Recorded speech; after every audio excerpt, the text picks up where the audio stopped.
The blue sapphire bracelet slipped from Linda's hands, and before she could react, the cop snatched it from her. "That's not yours," Officer Simmons barked, his eyes seething with accusation. Linda froze, her mind racing, as all eyes in the upscale jewelry store turned to her. Security cameras captured every moment of the unfolding drama. What Simmons didn't know was that Gregory Sullivan, standing quietly across the room, wasn't just another customer. He was Linda's husband and a police chief on an undercover mission. Linda's fingers smoothed over the fabric of her gray cardigan as she stared at her reflection in the hallway mirror. At 42, her poise exuded the quiet dignity honed over years of teaching third graders. Her straight blonde bob framed a face that usually smiled easily, but today her blue eyes betrayed a hint of unease. "You sure you don't want me to come along?" Gregory's voice broke through the hum of the morning, his study cluttered with papers. As police chief, his work never ceased, even on weekends. "It's just a gift for Carol's retirement," Linda answered, adjusting her simple pearl earrings. After 30 years of teaching, she deserved something special from the staff. Gregory appeared at the doorway, his salt and pepper hair neatly combed, his strong frame a testament to years of discipline, even in casual clothes. "All right, but remember, Murray's fine jewelry has been getting complaints lately. Customers claiming items went missing." Linda smiled softly. Gregory's protective instincts never ceased, even after 15 years of marriage. "I'll be in and out. Besides, what could possibly happen to a schoolteacher buying a bracelet?" Gregory's expression stayed serious. "I'm actually heading that way myself. Something's not adding up." The same officer responded to every complaint. "Jason Simmons. Your new transfer from the West Side precinct?" Linda raised an eyebrow, gathering her purse. "Something about him doesn't sit right with me," Gregory continued, his voice low. "I'm going undercover to observe him. He doesn't know what I look like. I've been working from the East office since he arrived." Linda kissed him on the cheek, a soft smile tugging at her lips. "My husband, the detective. I'll make sure not to blow your cover if I see you." On her drive to the jewelry store, Linda hummed to the soft tunes of the oldie station. Teaching had been her life's calling for over 20 years. Small gestures, like pooling money for Carol's retirement gift, were what made her community feel like family. Murray's fine jewelry stood at the heart of the upscale shopping plaza, its windows gleaming under expertly placed lights.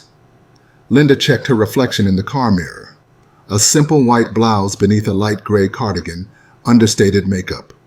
Nothing about her screamed suspicious. She laughed at her own nerves, grabbed her purse, and stepped out. The moment the door shut behind her, the atmosphere shifted, cooler, quieter, and thick with the fragrance of luxury. Linda took a steadying breath, unaware that this simple errand was about to plunge her into a nightmare. Crystal chandeliers bathed the store in a warm, opulent glow. Linda felt a flicker of discomfort in the lavish surroundings, but reminded herself she was a paying customer just like anyone else. Her eyes scanned a display of bracelets, remembering that Carol had always loved blue stones. "May I help you?" A voice, smooth and measured, came from an older man with thinning hair and wire-rimmed glasses. His name tag read, Harold Murray, Manager. "Yes, I'm looking for a retirement gift. Something with sapphires, perhaps?"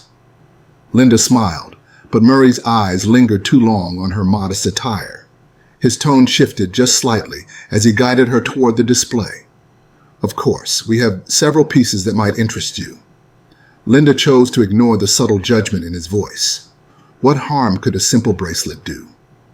As Murray guided Linda toward a display case, she noticed the subtle choreography of the store.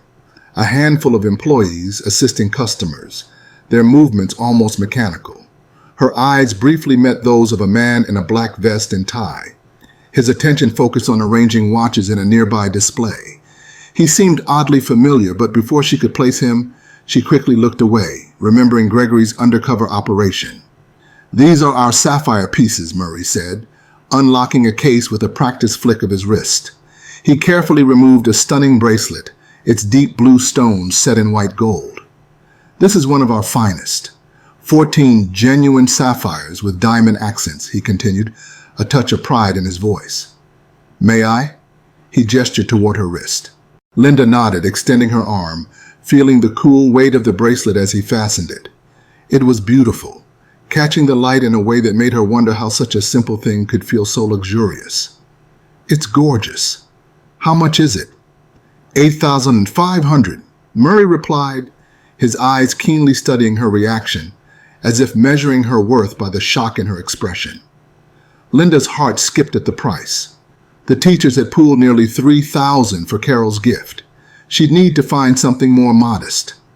"Perhaps something simpler," she suggested softly. Murray's smile tightened, a barely perceptible flicker of disdain in his gaze. "Of course, not everyone appreciates fine jewelry," he said, returning the bracelet to its case with deliberate slowness. He locked the display, as if sealing the door to another world.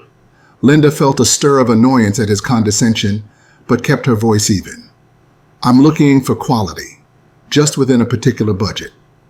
Reluctantly, Murray showed her a selection of more affordable pieces, though his tone seemed to suggest that these choices were far beneath the standards of the store. The door chimed, and Linda glanced up to see a tall, broad-shouldered officer enter. His close-cropped brown hair and crisp uniform radiated authority. He scanned the store like a hawk, his eyes narrowing when they landed on Linda. "Officer Simmons," Murray acknowledged, suddenly far more animated. "Just doing your usual security check?" "Just keeping an eye on things," Officer Simmons replied, his voice low and flat, his gaze sweeping over the store before settling on Linda with unsettling intensity. A chill ran down her spine. Linda selected a simpler silver and sapphire bracelet, more in line with their budget. "This one would be perfect. I'll take it," she said, forcing a smile. While Murray processed her credit card, Linda noticed Simmons moving closer, his eyes never leaving her. She shifted uncomfortably, double-checking that she had returned the expensive bracelet to Murray. "Receipt and gift box?" Murray asked, sliding them across the counter. "Will there be anything else?" "No, thank you. This is perfect." Linda placed a small bag into her purse. She had barely taken 2 steps toward the exit when Officer Simmons stepped into her path, blocking her way. "Excuse me, ma'am, but I need to check your purse," he said, his tone cold and unyielding. Linda blinked in surprise. "I'm sorry?" "Security protocol. We've had several thefts recently," he said, his hand already extended, waiting for her to comply. Linda's pulse quickened, but she had nothing to hide. She handed over her purse, acutely aware of the eyes on her, the other customers, including the man in the black vest, who had moved closer. Officer Simmons rummaged through her bag with practiced ease. Then, with a look of triumph, he pulled out the very bracelet she had tried on earlier, its sapphire stones glinting in the store's bright light. "What?" Linda gasped, her voice a mix of disbelief and panic. "That's not mine. I returned it to Mr. Murray." "Then how did it end up in your purse?" Officer Simmons demanded, holding the bracelet up for everyone to see. "I don't know. I didn't take it." Linda's face burned with embarrassment, confusion clouding her thoughts. How could this be happening? Murray stepped forward, his expression a mix of disbelief and accusation. "I knew something wasn't right the moment you walked in," he said, his voice rising, loud enough for everyone to hear. "People like you always think you can get away with it." "People like me, sons," Linda echoed, incredulity seeping into her voice. "I'm a school teacher. I would never steal anything." Officer Simmons tightened his grip on her arm, his fingers cold and unyielding. "You have the right to remain silent. Anything you say can and will be used against you in a court of law," he intoned, each word deliberate. As Simmons continued reciting her rights, Linda's gaze flicked to the man in the black vest. Their eyes met for a fraction of a second. In that brief, silent exchange, Linda recognized the unshakable resolve of her husband. "This is ridiculous," Linda protested, the words tumbling out as Officer Simmons secured the bracelet in an evidence bag. "I didn't steal anything."